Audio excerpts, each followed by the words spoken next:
In 1895, the police finally entered a building that from the outside looked like just an ordinary hotel, but just minutes later, everything changed.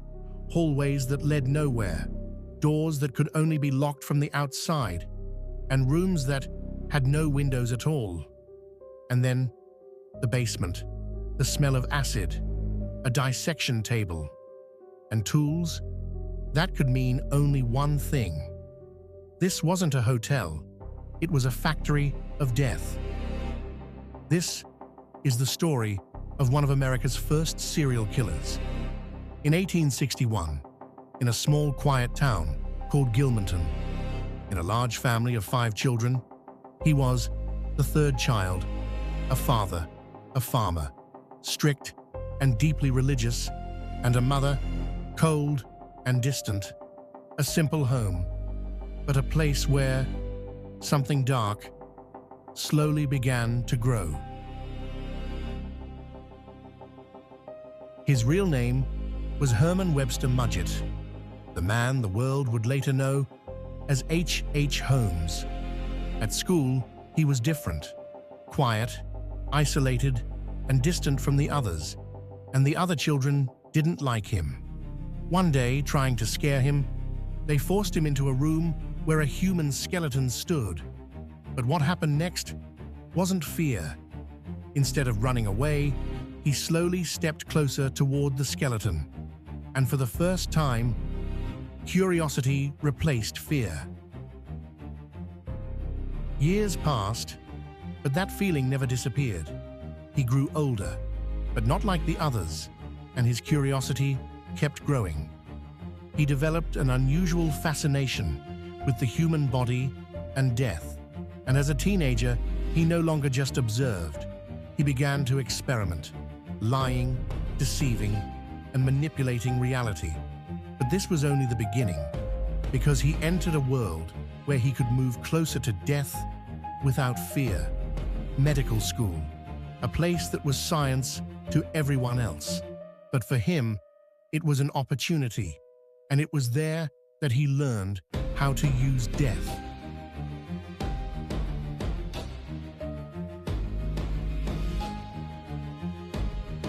He began stealing bodies, altering them, and destroying their faces, then presenting them as someone else.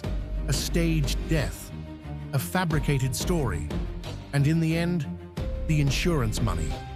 For him, death was no longer an ending. It had become a transaction.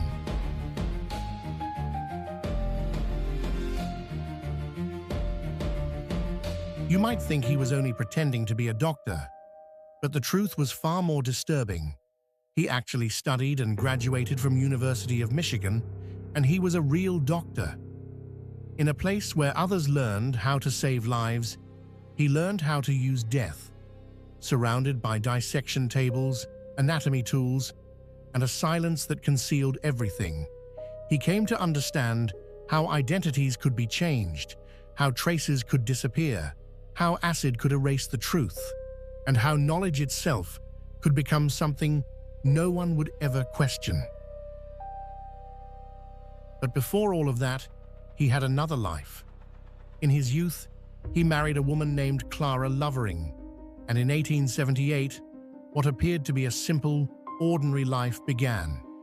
They had a child together, and on the surface everything seemed normal, but for him, nothing was ever truly real. Before long, he walked away from that life without an ending, without an explanation, and without ever truly closing the door behind him. He didn't build lives, he abandoned them. At around the age of 25, he had already found his path. Through deception, he made large amounts of money using staged deaths, false identities, and schemes that quietly filled his life with profit. But for him, it was never enough. He wanted something bigger, something completely under his control, a plan, a system, a place where death itself became the rule. And for that, he decided to leave and go somewhere no one knew him.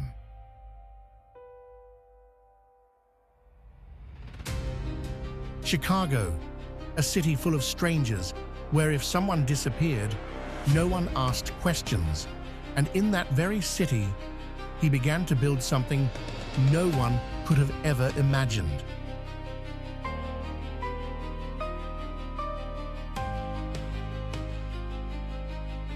But there was a problem. He had money, just not enough to build what he truly wanted. So he did what he knew best. He lied, changed identities, and took money from anyone he could. He borrowed from banks and never paid them back, bought goods without paying, and hired workers, only to dismiss them before paying them. And each time, under a new name, he started over. He didn't build it with money, he built it with deception. And piece by piece, a structure began to rise, one that no one fully understood. At first, it looked like any other building, a shop on the ground floor, rooms above, a place where people could stay. Nothing unusual. But behind that ordinary facade, something far more disturbing was taking shape. Hallways led nowhere. Doors could be locked from the outside, and some rooms had no windows at all. Hidden passages ran through the walls. Trapdoors disappeared beneath the floors, and entire spaces were built where no one was meant to see. He didn't just construct a building, he designed it with precision, shaping every detail for a purpose no one could imagine. And soon, people would walk in and never walk out. You might think this hotel had no staff, but it did, only for a short time. Access was limited, and no one ever saw the full picture. After that, he started a new life under a different name, leaving his past hidden behind him, and along the way, he met a woman named Myrta Belknap, and to her he seemed like a successful man, a doctor with a promising future, and before long, their relationship turned into marriage, everything appearing perfect on the surface, like a fresh start, a peaceful life. But behind that illusion, nothing was real, because he had never truly ended his previous life. He had only added another one to it, and soon, just like the rest, this relationship slowly disappeared into the lies. We've reached the most sinister part of the story. No one knows who the first victim was, but in Chicago, people began to disappear. He didn't hunt his victims, he drew them in. With a simple advertisement for a secretary position in a hotel with a promising future and a respectable owner, young women responded with hope and dreams, and he earned their trust with a calm voice and a polite smile, sometimes offering more than just a job. Attention, closeness, even something that felt like love. But to him, it was all just a role, an advertisement, a meeting, and then a disappearance. But these disappearances didn't stay hidden forever. Slowly, families began to worry as letters went unanswered, calls were never made, and people seemed to vanish without a trace. And as questions began to rise, quietly at first, then more seriously, he always had an answer, a story, a convincing explanation, and nothing ever led back to him, everything appearing clean, organized, and believable, until one small mistake changed everything. And that mistake was the beginning of the end. But before everything could fall apart, the ruthless killer married again, for the third time, and once again, the same cycle began to repeat. His third wife was Georgiana Yoke, and just like before, she didn't know the truth. He was working with a man named Benjamin Petezel, a man who, like him, was after money, and together they came up with a simple plan, a staged death to collect insurance money, But Holmes changed the plan, and this time, the death was real. He killed Petezel and took the money for himself. But that wasn't the end of it. He then went after his children, telling their family he would take care of them. 3 children, 2 girls and a boy. But one by one, they also disappeared. And that's when everything changed. This was no longer a simple disappearance. Suspicion began to grow, and soon the police became involved, and one man started following the truth. Detective Frank Geyer, and this time, nothing would be the same again. The investigation began with a simple suspicion, a family that was no longer receiving any answers, and Detective Frank Geyer took the case, starting with a name, an address, and a story. But every clue led him somewhere else. City by city, he followed the trail.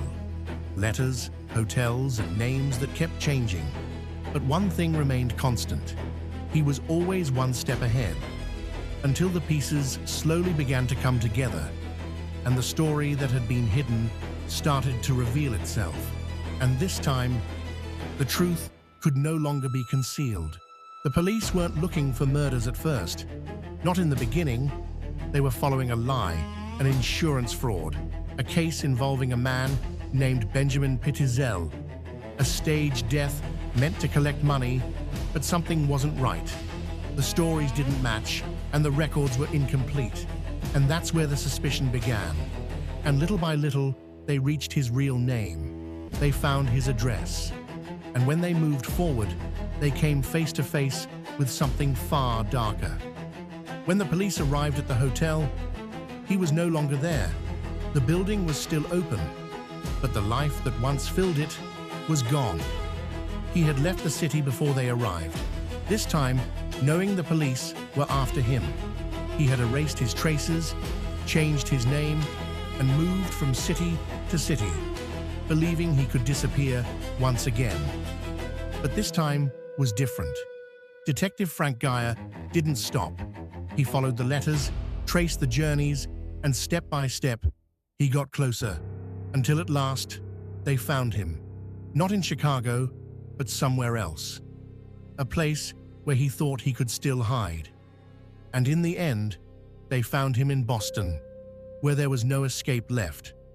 The man who always believed he was one step ahead was finally stopped.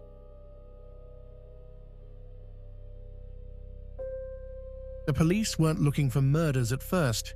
They were following a lie, an insurance fraud. But as they moved forward, they came face to face with something far darker.